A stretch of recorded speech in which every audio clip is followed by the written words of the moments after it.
There we go. Okay, welcome everybody from Translator community, and welcome to our 11th Early Career Investigators webinar. And this time we have the topic is the amino acid metabolism, and it will be a little bit of methodological webinar this time. And the introduction will be done by Dawid Krokowski from the Marii Skłodowska-Curie University in Lublin, Poland. And later on will be his group member, assistant professor, Alan Gonzalez Ibarra. He will continue into the details. So, David, the floor is yours for screen. Thank you for the screen. First of all, I would like to thank organizers for inviting us and give us this opportunity to share our research. So, our interest in metabolism is very broad. We are interested in synthesis in eukaryotic model, and when we look at yeast as a simplest example of eukaryotes, we see that all amino acids can be synthesized in the cell, and this makes the life independent. When we move in evolution toward more complicated form of life, when we are reaching nematodes, that is starting when we are losing the capacity in the metabolism to synthesize full profile of amino acid, but we are keeping in our mammal this core, what is important to be able to be synthesized. And why? Because amino acids are going beyond being the building blocks for proteins. These are also the substrates for synthesis of purine and pyrimidine, so nitrogen-based compound. That's the substrates to build the glycosylation via glucosamine, being dependent of amino acid. And also there are potent modifiers of the cellular signaling like mTOR of ISR signaling pathway in case of deficiency. Also the epigenetics belongs to amino acid. Those are donors of methyl group for modification of the protein or DNA or other cellular compounds. So flexibility of this transition between the amino acid which we are able to synthesize underlie like cellular metabolism flexibility to respond to the stress, meaning the limitation of the nutrients. And it can be also explored as a therapeutic target to restrict cancer cell growth. And here is like the summary of looking how we are searching the way to affect the glutamine metabolism in cells when we are talking about inhibitors of the uptake, but also the inhibitors of this flexibility inside the cells. And when we want to define the metabolism of the certain type of cells, we are always having this problem that carbon backbones are feeding from different metabolic pathways. And we are looking at the carbon distribution. In canonical point of view, we have glucose as a main provider, but we also use, depending on the cell line, other metabolites like glutamine. So if we want to characterize what happens, we have to always look at least at these two metabolites, but in case we are missing anything else feeding to these cycles. So do we have like possibility to have one label and label of the amino acid synthesis at once? That would be easy, and we look at D2O, heavy water, not so toxic, affordable, and easy to provide to the growing cells or even to animals. But we found in the literature the biggest obstacle. It means alanine is labeled by D2O. And it is the basis of the core of reproducibility in physiology, so well accepted method to measure the protein synthesis. But why obstacle for us? Because this method is saying that alanine, the precursor of the proteins, synthesis constant on the same level independent of the cell type. So we could expect it will not respond to our expectation to be regulated by the synthesis. But of course, we had hopes that maybe other amino acids will. So we took the challenge, and I showing once again how we are looking right now to the amino acid synthesis. So we are always thinking about the whole body. We are providing the D2O that labels the alanine. Alanine is always constant, and we can then take the biopsy of two different type bonds and tell us about the synthesis. And again, constant. And what do we want to show? Most likely, we can approach it from the different point of view. And Alan will tell us about that. Alan is from Mexico. He started his scientific career at University of Querétaro. Then he got his PhD in 2019 at the University of Guanajuato, beautiful town and one of the oldest Mexican university. And then he ended up in Poland in my group, and he took the challenge to answer and provide. He will provide us right now with his achievements and make clear that we can use D2O. And I don't know how to turn it off. Okay. Okay, Alan, floor is yours, the screen is yours.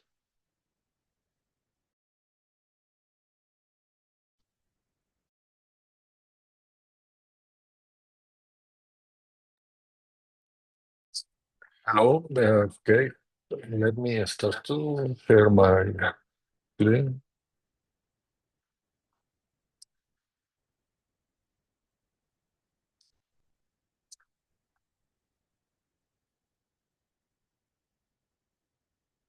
Okay, then can you see my presentation? Yeah, it looks good. Okay, perfect. And okay, thanks for inviting me, and we can show our results about this topic. First, I'm gonna start to talk for the more the common approach when we are talking about analytical methods to measure amino acids. First, the quantitative methods. In biological samples require highly sensitive and selective analytical techniques, and liquid chromatography coupled with mass spectrometry has become gold standard to its high specificity and the ability to detect low abundance metabolites. That, of course, that depends on the detector too. In the past, we have detectors, for instance, for UV or fluorescence, and now we have for mass spectrometry. However, amino acids are inherently polar and lack strong chromophores. But we have some amino acids like phenylalanine or tryptophan that can do it, but which makes direct LC analysis challenging. This limitation is addressed by derivatization, a chemical modification that enhance the detectability and improve chromatographic separation too. Then one of the main challenges when we are using electrospray ionization with all the derivatization reagents, not only with all the derivatization reagents, even without derivatization reagents, is ion suppression. Many of these reagents contain functional groups that do not ionize efficiently in AC condition, leading to reduce the signal intensity. That is the main problem. Okay, we have another ionization source, but the most common is AC, and it's working very well. But we need to fix this problem, right? Then to overcome the limitation of traditional derivatization, like reagents, like OPA or FMOC, in electrospray ionization AC, it is crucial to develop a new compound that enhance ionization efficiency. Well-designed derivatization reagents should not only improve sensitivity, but also ensure better linearity and reproducibility in mass spectrometry analysis. Here we present two derivatization reagents, both synthesized in our lab. The first has already been reported and demonstrates improved ionization efficiency compared to conventional reagents. This is the Shimbo et al. Group. And the second, developed by our group, is a pyridium salt. Its inherent charge significantly enhances ionization efficiency in ECI, leading to a stronger or more consistent signals. That is a new derivatizer that has not been reported. And this advancement paved the way to more robust and reliable quantification of amino compounds in complex biological samples. Then the next step, if we have this derivatizer and it's working, we need to prove it, of course, in a standard fields and then in the biological sample, a real biological sample that is needed of these kind of reagents. Okay, this is a general diagram of how we can work or approach to this method. It was applied to both standards and real samples to evaluate its performance. Our method follows as a streamlined workflow designed for accurate and sensitive quantification of amino compound fields. Of course, we have the amino acid extraction, right? The samples undergo an extraction process to take the amino acid into our solution from the biological matrix. The second is the derivatization reaction. Then we are reaction the amino acid with our derivatization reagent, enhancing the ionization and efficiency in ECI. The second part is the, maybe I need to, okay. Is the chromatographic part. We are using biphenyl column, that biphenyl column interact better with our compounds. If we are using a C18 column, we are losing the first amino acid, the more polar in this case, aspartic and glutamic acid. And of course, we are injecting the compounds into an LC system. And finally, we have that detection is performed using multiple reaction monitoring, MRM, right? Ensuring high specificity and sensitivity. These workflows optimize the detection of amino compounds, overcoming previous challenge and improving analytical performance.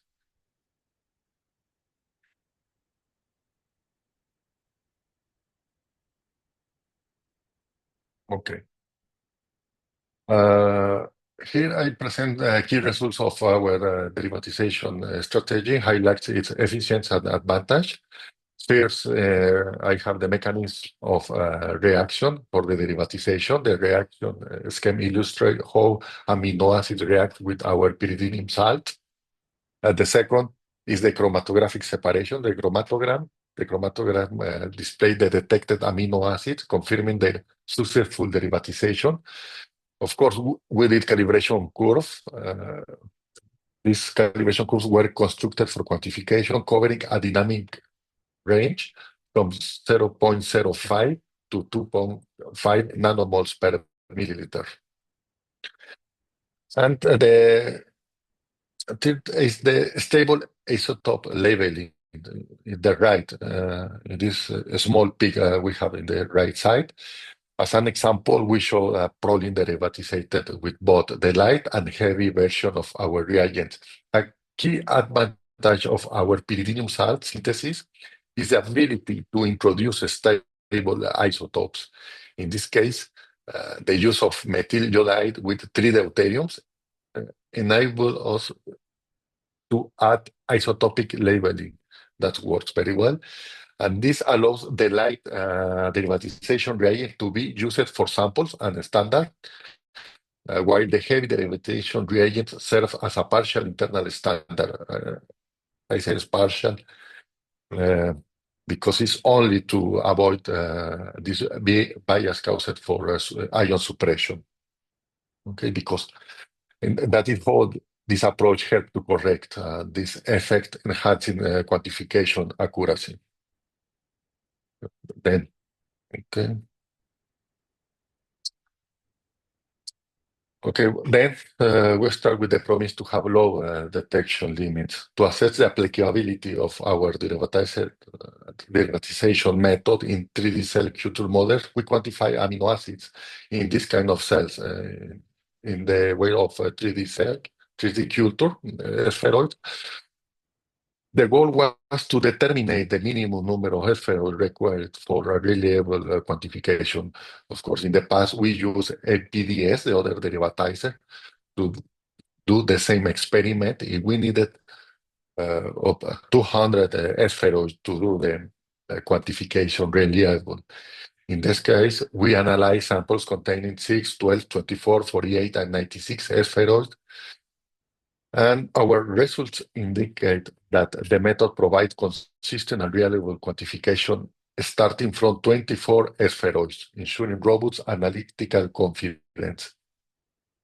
The accompanying image illustrates the spheroid homogeneity, that is work of the Adolfo's lab, and further supporting the reproducibility of our approach. It is important to note that our method is in the final stage of validation and has already been successfully applied to a different biological matrix. We're talking about challenging the biological matrix, with very low quantity of biomass, and that's promising results reinforce its potential as a reliable tool for metabolic analysis. Having established the effectiveness of our derivatization method for amino acid quantification, now we turn our attention to a different but complementary application: stable isotope labeling. This approach provides deeper insight into metabolic pathway by tracking labeled compounds as they are incorporated and metabolized with biological system. For this purpose, we continue with the same system, HPLC-SEMS, leveling its sensitivity and selectivity to distinguish between naturally occurring and isotope-labeled metabolites by using isotope-labeled precursors. And in this case,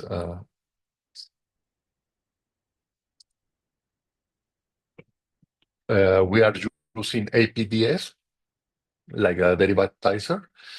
And to explore the metabolic pathway in greater detail, I show this figure.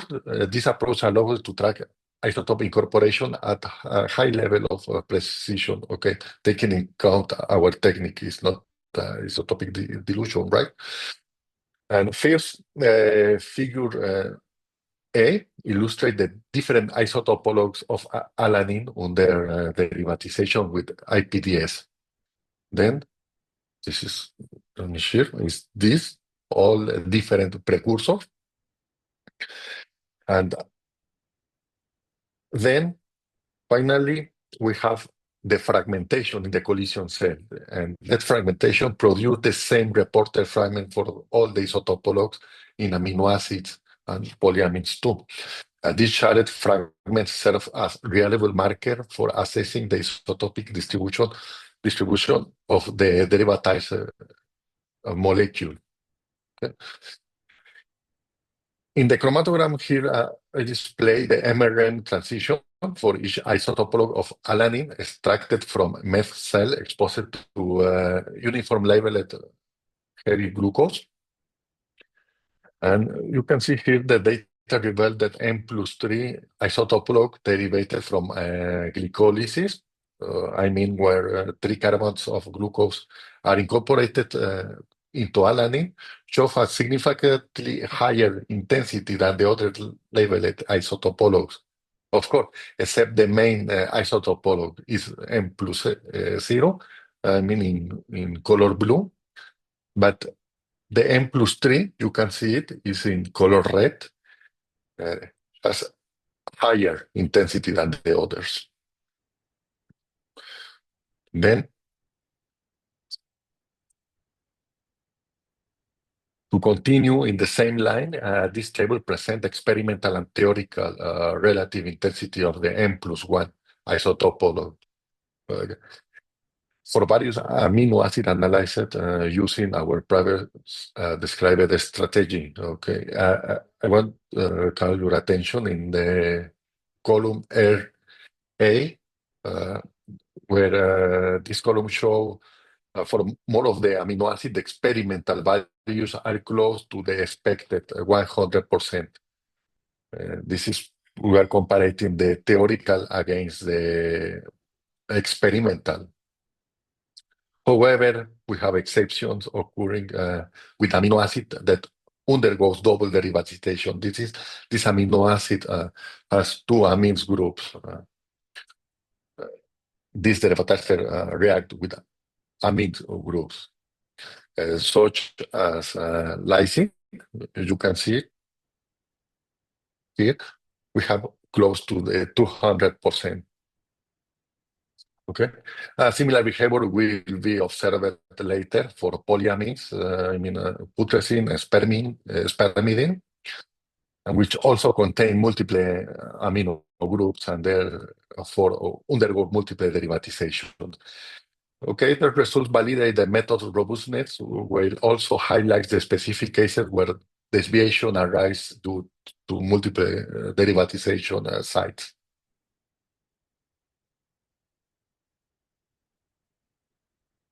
Okay.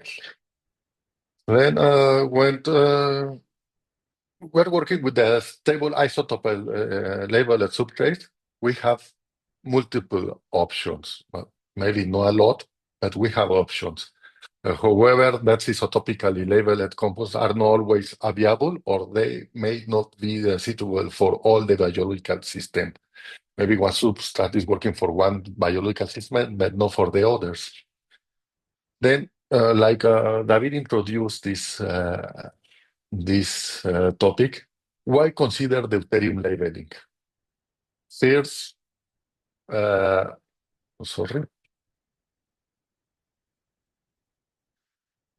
deuterium can be administered as a heavy water, which participate in nearly all metabolic reactions.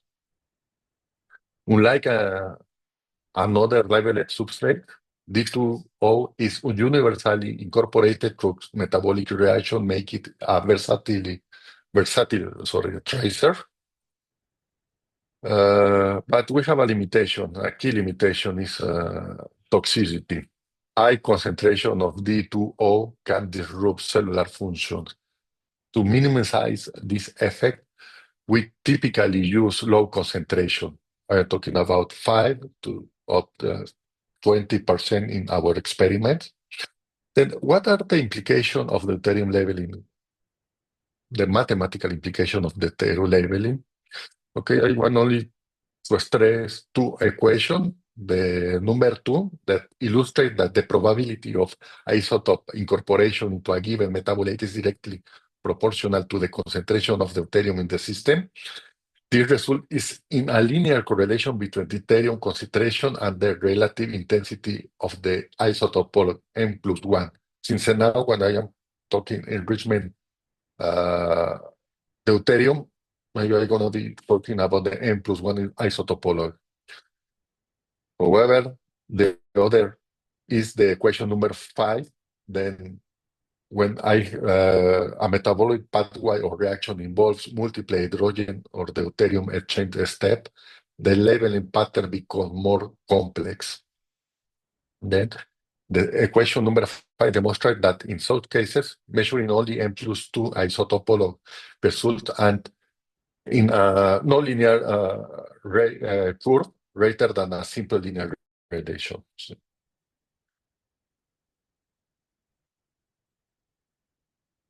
And let's go to the experimental data about this. And to support the rationale presented in the previous slide, we now examine experimental result obtained from amino acid extract of meth cells cultured in deuterated water.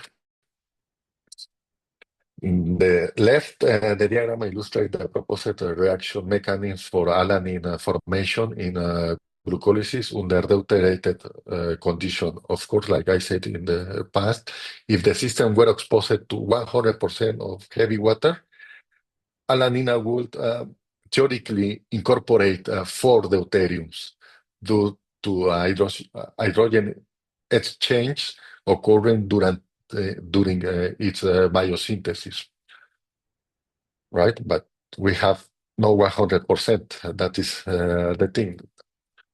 The graphs present the relative intensity of N+1 and N+2. Both of them are the enrichment of hydrogen, but the different isotopologues as a function of the deuterium concentration in the grown media.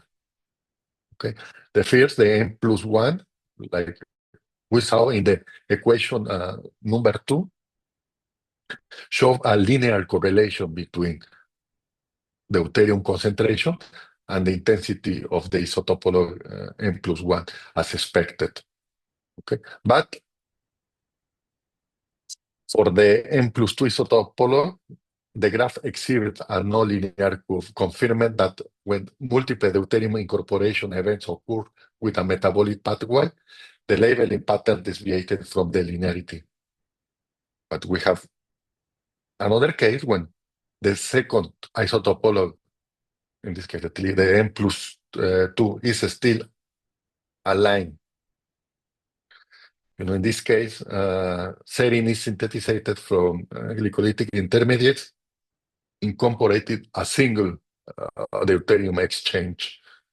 Okay, this is the reason, because in the graphic with N+2, we can say a direct aligned correlation, that is the residual isotopic distribution from the serine and the N+1. For glycine formation, involves additional step, which may introduce more than one deuterium, affecting the labeling patterns. Okay.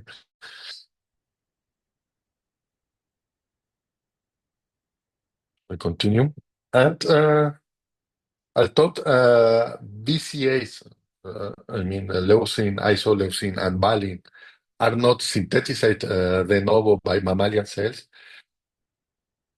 Our result showed the incorporation of one deuterium in this amino acid. This suggests the occurrence of metabolic exchange affecting the isotopic composition. Okay, but again, the N+2 enrichment shows that it's only one deuterium, because we have the residual isotopic distribution for that isotopologue.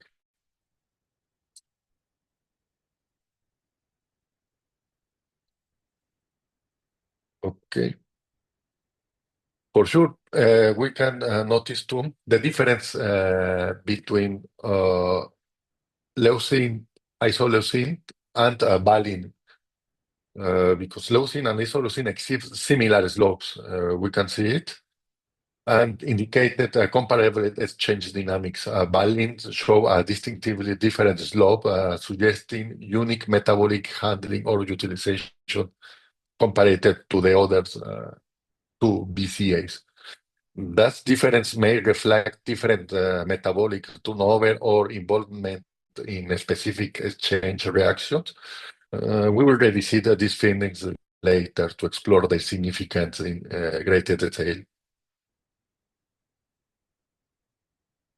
Here, to summarize our experimental data for the other amino acids, we performed a principal component analysis to visualize the pattern of deuterium incorporation across different amino acids. Along the principal component number 2, here, two distinctive groups emerged: amino acids that significantly incorporate deuterium closer together. And again, we can see here leucine, isoleucine, and valine. But we can see here too methionine. Methionine is incorporating the deuterium. Okay, we're going to revisit this data again in the future. Then we have another group, amino acids that do not incorporate the deuterium from separated group. this separation suggests that PCA2 effectively captured the state of deuterium incorporation as a distinguishing metabolic feature.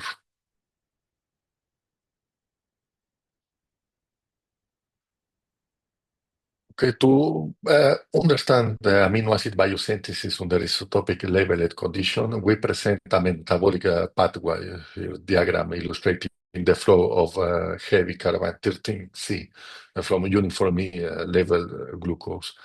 As I want to stress some key aspects to the figure, and this is the pathway displaying how heavy carbon atoms from glucose are distributed in different metabolic intermediates.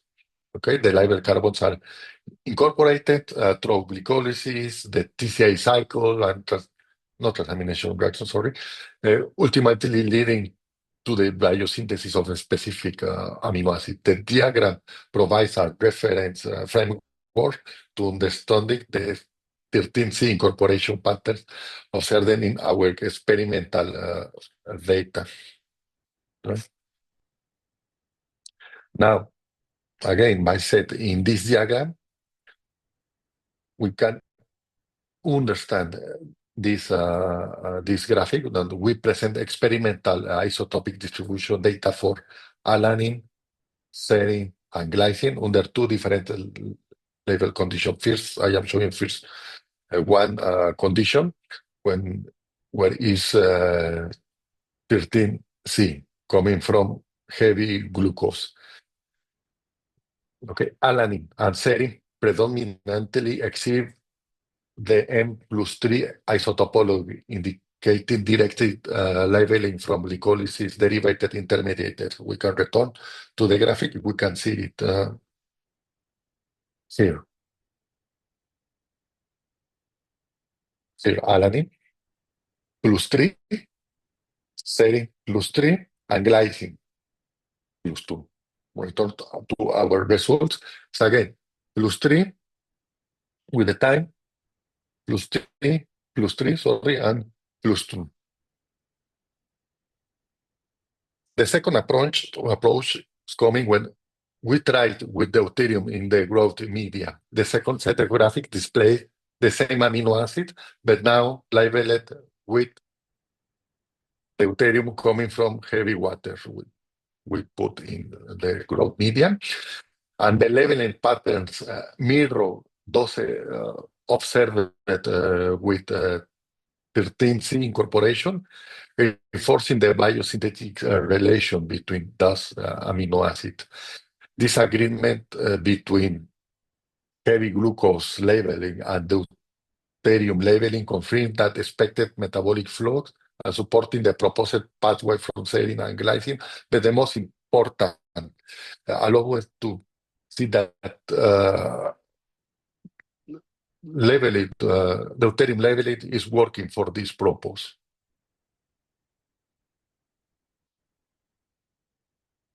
We have another with the same, another amino acid with the same approach. Again, we can see the first line of our graphic and mirror for the second line using deuterium.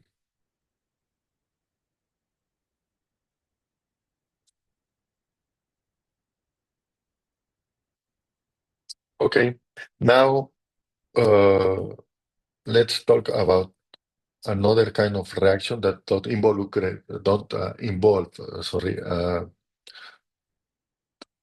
carbon bond. In this case, that we cannot track with the 13 carbon. In this case, we're showing the incorporation of 15 nitrogen in the biosynthesis and transamination of various amino acids, starting from alpha ketoglutarate and going forward glutamic acid, which serves as a central nitrogen donor. Okay, some key aspects. How nitrogen flows through metabolic pathway independent of the carbon skeleton, rearrangement. We can see it there. Then it's not possible to see this with heavy glucose. And emphasize the reaction that should also be detectable when we are using deuterium labeling, particularly does not involve carbon exchange, as I said, provides a foundation for understanding amino groups transfer reaction, which plays a crucial role in amino acid metabolism. Okay, and here we present a relative intensity against the heavy nitrogen in the growth media concentration for alanine, leucine, valine, and methionine. Okay, is the enrichment with a heavy nitrogen, and first were confirmed nitrogen assimilation into their amino groups for leucine, valine, alanine, but not for methionine. Another thing I can stress is the different slope that we can see between one group, isoleucine, leucine, and valine, like we saw in deuterium. Okay. Now the same, like I can show the same result, but now using heavy water and excess molar to correct the background of the normal occurrence, the natural occurrence of isotopic distribution of the amino acid in the beginning. Sorry. Then the deuterium labeling can also track transamination reaction. 15 nitrogen tracing is traditionally used to study transamination. Our data show that deuterium incorporation can also reveal that reaction. This expands the application of D2O labeling, demonstrating its potential to track both biosynthesis and transamination in amino acid metabolism. The other thing, again, I want to stress is the difference in valine and the other BCAs, like this BC, isoleucine and leucine.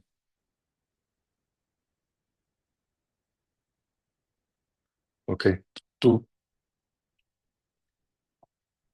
prove this point,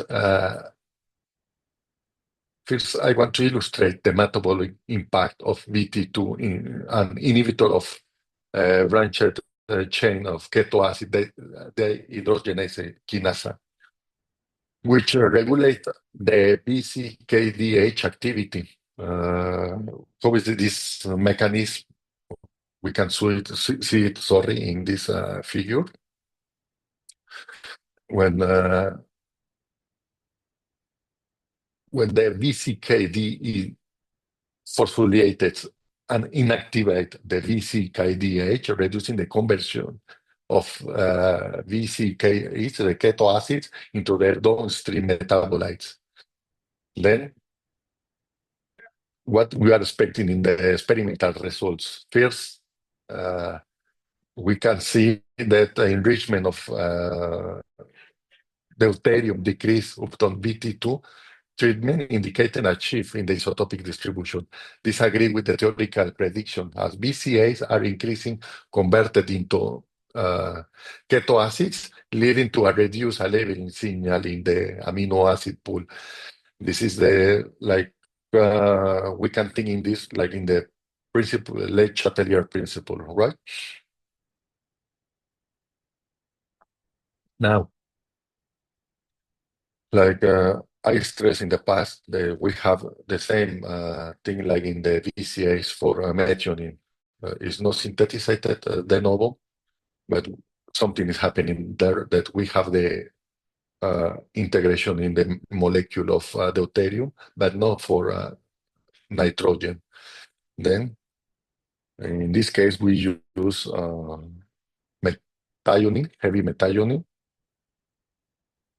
And to explain this phenomena, we turn to the methionine cycle, the recycle of methionine, and where methionine regenerated from homocysteine, a reaction where the deuterium incorporation is likely occurring. This will explain why D2O affect methionine level, even though the nitrogen from ammonia does not.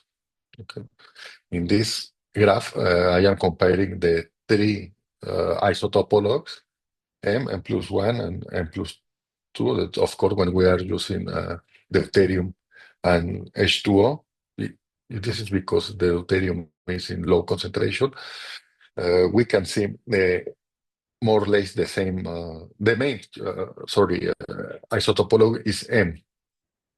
Then with deuterium, increase the second isotopology, M+1. And when we use heavy methionine with water, we change to the main isotopology to M+1. The same when heavy methionine with deuterium. But when we use deuterium, you can see the third isotopology, this like yellow, is increasing. Then this gives you evidence that we have the incorporation in this part of our pathway.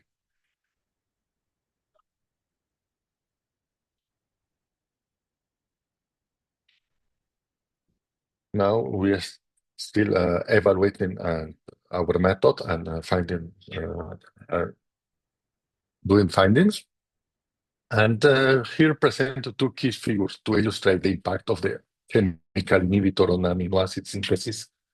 Tracked using deuterium labeling. First, in the top, of course, we have the solid line represent the normal deuterium incorporation kinetics for amino acid, and the dotted lines indicate the same condition, but I'm talking about deuterium, but with the addition of a chemical inhibitor to block alanine synthesis.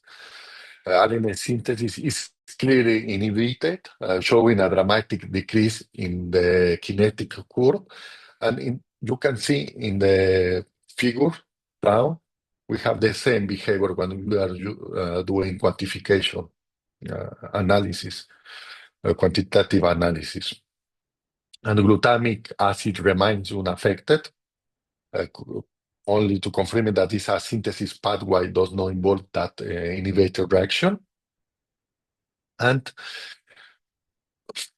finally, we have two decrease in serine and glycine in the same level.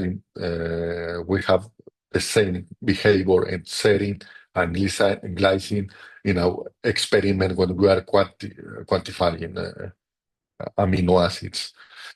You can see here the serine and glycine going down, mirror our results with labeling with deuterium.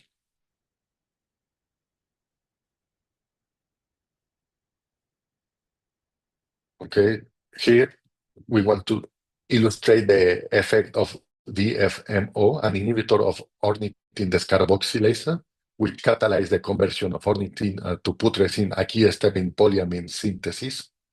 And the right is the pathway.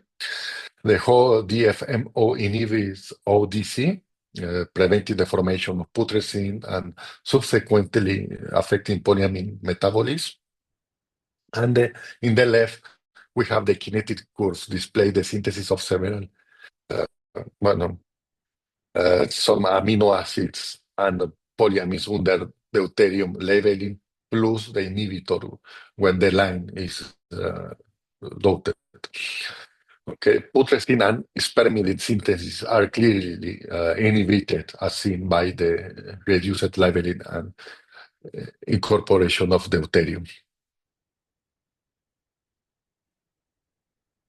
Okay, here the inhibitory effect of MTA on polyamine biosynthesis, as observed after the deuterium labeling, as reported, of course, the mechanism of inhibition of this compound showed in yeast, and we can say here that we have the same behavior for mammalian cells. We can see here that impotrescine and spermidine go down conform we increase the concentration of the MTA. Proline don't show any change after put the inhibitor in the media. Okay. That, of course, methionine also showed change, suggesting an additional metabolic impact of MTA beyond polyamine inhibition.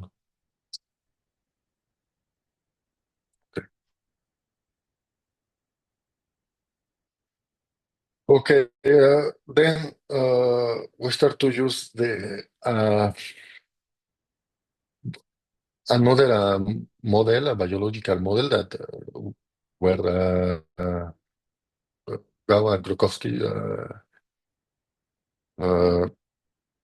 assess two inhibitors, one inhibitor PAC and TG, because they utilize TAPS cigardin to induce endoplasmic reticulum stress and PAC to inhibit the synthesis of cystathionine gamma alias. And our study using the same cell lines, we observed consistent results in the PAC treatment, inhibited alanine synthesis, as well as glycine and serine. Here I have the results for the article. And we can see the inhibition of the synthesis of alanine and then increasing the synthesis. You have the same, the inhibition of the alanine, then increase the synthesis. In this continuous line is the control. The same behavior for glycine and serine. For glutamic acid, we have no change.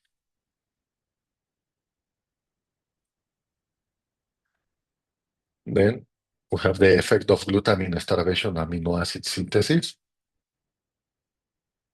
That was monitored using D2O labeling, the same. And some observation here is the alanine levels initially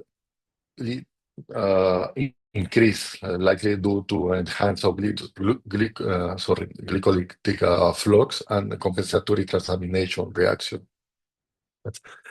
Cells begin synthesize glutamine. Here too is clear.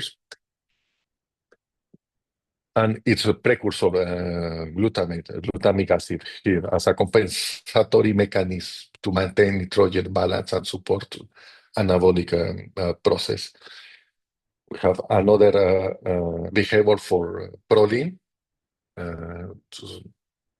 Maybe proline biosynthesis is energy intensive, and under nutrient stress, cells may prioritize pathways essential for survival rather than for maintaining the proline pool. Then the results highlight how cells dynamically reprogramming amino acid metabolism under glutamine starvation, prioritizing glutamine and glutamate synthesis, while reducing flux toward non-essential pathways like proline biosynthesis. Then here, I want to show we have the same result, only change a little the approach because we fix the time with deuterium, and we have different time with glutamine starvation. You can see here we have the same pattern.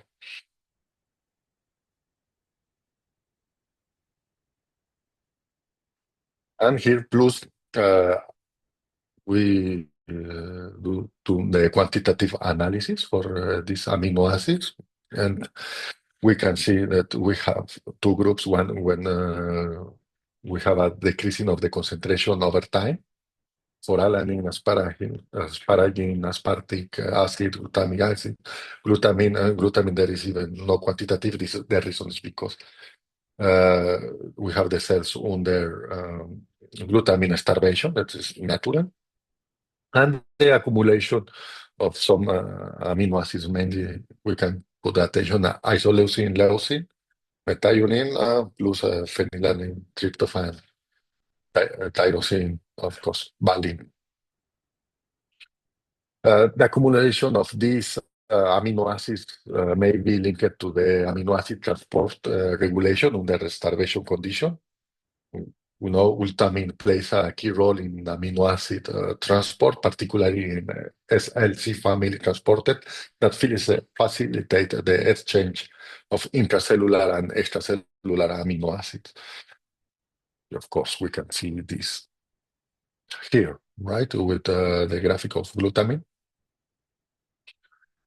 And with reduced glutamine levels, transporter activity may shift, leading to an accumulation of certain amino acids due to the decrease of cellular uptake or altered intracellular processing.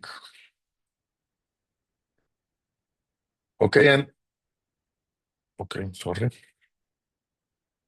And this figure illustrates the SLC1A5 transporter, that is ASCT2, and LAT1 transporter, highlighting the roles in amino acid regulation and cellular metabolism. That the first, this one, a transporter responsible for the uptake of neutral amino acids, particularly glutamine into the cell in the second form, and heterodimer with SLC3A2, functioning as an antiporter that exchanges intracellular glutamine for essential amino acids. Then, taking this in account, maybe it's important, no? Well, it's for sure important to see what is happening in the media. If we're looking inside of the cells, it's time to see what is happening in the media. We can do with our approach. And here we present the analysis of the culture medium under glutamine starvation condition. I want to call your attention in two key aspects. Here, the first two graphics is related to the amino acid concentration. We are plotting the area of the two main isotopologues, which can be correlated with the concentration of the amino acid in the media. And for glutamine, we observe a decrease in its concentration, indicating that the cells are actively consuming extracellular glutamine under normal conditions. This is the main line, the dashed line. Of course, we have no media, glutamine in the media, so because look like that. And the second thing is the isotopic distribution of the glutamine in the media. Okay, this is reflecting the enrichment of deuterium in the glutamine and the change of isotopic distribution of amino acid in the medium. Interestingly, glutamine shows an increase in its isotopic ratio, suggesting that intracellular glutamine is being secreted back into the media as part of the cellular adaptation to glutamine depletion. Again, these findings indicate that under glutamine starvation, cells not only consume external glutamine, but also actively produce and release newly synthesized glutamine into the extracellular environment. It highlights the dynamic regulation of amino acid exchange and metabolic adaptation under nutrient-limited conditions. Of course, we can apply the same approach to other amino acids. In this case, alanine and glycine behave similarity. We need to think that in the media there is not alanine. Then the cells are flushing out alanine. We can see it for the area of the two isotopologues, but the same behavior for the enrichment of alanine, the deuterium enrichment of alanine in the media. Okay, serine and methionine, in contrast, are depleted, indicated cellular uptake and utilization under that condition, but this is thinking in the area related to the concentration, but we can see that the isotopic distribution change in the media, suggesting active metabolic remodeling and potential intracellular synthesis before release into the media. What are the implications of this?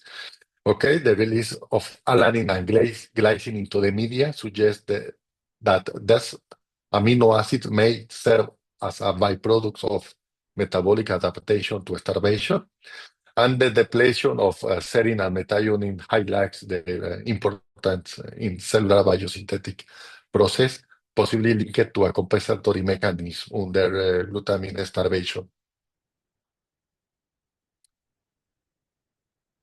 Now, we want to evaluate our strategy and contribute to a broader understanding of amino acid biosynthesis in whole organisms. And we extend our study to mouse tissues. And this is related with the introduction that David made in the beginning. Do you remember this corpse method? Okay. And what was the experimental design? Very fast. Different groups of mice were sacrificed at various time points after an intraperitoneal injection of the deuterium labeled water, heavy water. And amino acid isotopical distributions were analyzed across multiple tissues to assess difference in metabolic activity and biosynthetic kinetics. Of course, if we are expecting the same results that corpse and another bibliography provide us, we expect don't see change in the alanine profile, right? But the isotopic label patterns vary across, it's different across tissues, that indicating that different organs exhibit distinct amino acid turnover rates and metabolic activity differ depending on the tissue function and biosynthetic demand. Those variations suggest that amino acid synthesis and metabolic flux are tissue specific, influenced by factors such as cell proliferation rates, enzyme activity, and substrate availability. Okay, then our findings here confirm that deuterium labeling effectively tracks in vivo amino acid biosynthesis, revealing tissue-dependent metabolic kinetics as different enrichment in different tissues. And this highlights the importance of considering tissue-specific metabolism when we study amino acid synthesis in whole organisms. Last, the future plans, we're thinking about that a lot, is can labeling in patient or mouse xenographic model reviewed the metabolic reprogramming of tumor as the way to predict suitability for therapy with various metabolic inhibitors. This is my idea. I think I am over time. Then only a way to go and say thanks to our collaborators. We are working together in this big project, and thanks for the attention.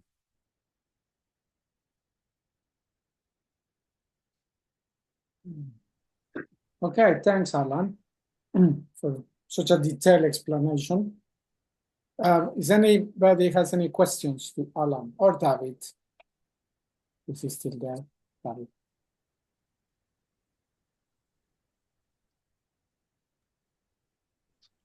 I ask a quick one. This amino acid profiles you did in mouse tissues. Yeah, you only. I mean, you show mostly brain and muscle in different parts of the brain. So, did you check all kind of tissues? I mean, this is just an example. You check intestine or eyes, liver. Just curiosity. Okay, we have more tissues, but we select this to do like the first approach. They're very different, different needs. Then that was the reason, because of course in the future we want to check more tissues, all the tissues we have disponible, to see what is to do like a more complete model. Okay, I see.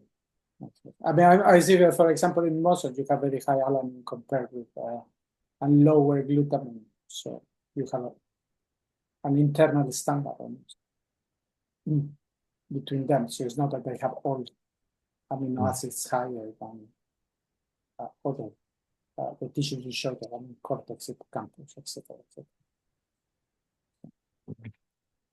Anyway, any other question from anybody there? No, everyone's very quiet today. Okay, if not, then we end this here, and we first I apologize because this webinar was supposed to be February, but there was some small problems, my fault to be real. And the next webinar will not be in March, it will be actually at the beginning of April. We already know, so the delay just pushed everything a little bit, but we continue as we have done so far. We keep this almost perfect monthly webinars. So, and I hope I will see most of you once again in almost exactly 1 month. We will announce this next week or this week. Okay. So David and Alan, thank you one more time, and see you all.